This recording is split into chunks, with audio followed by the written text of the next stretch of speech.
Esta asociación ten 3 presidentas fundadoras que creo que merecen un recoñecemento. A primeira foi Elvira Otero, de Mercerías Otero. A segunda, Rosa Otero, non son parientes, farmacéutica. Rosa é unha muller moi loitadora, todavía a día de hoxe é a presidenta da Asociación de Amas de Casa da Coruña, é a presidenta tamén da Fundación Antonio Noche. E, por último, Carmen Borrego, do Colexio Carbo. A súa labor era como moi reivindicativa, moi de que se fosen recoñecendo os seus dereitos, moi de, pouco a pouco, intentar alcanzar a igualdade. Hoxe en día todavía seguimos reivindicando que a maioría dos traballos temporais son das mulleres, a maioría a reducción de xornada é da muller.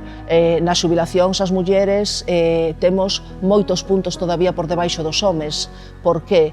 Porque cotizamos menos ao longo da nosa vida laboral. Por que cotizamos menos? Porque dedicamos parte do noso tempo, pois eso, á nosa maternidade, parte do noso tempo ao cuidado de persoas enfermas ou de persoas anciáns ou con algúns problemas. Todavía a día de hoxe pesa moito a tradición. Esta data, o 8M, vaise ter que seguir celebrando ata que alcancemos esa plena igualdade, o cal favorecerá sobre todo, pois eso, as familias, as traballadoras e traballadores, por isto todo é polo ben común.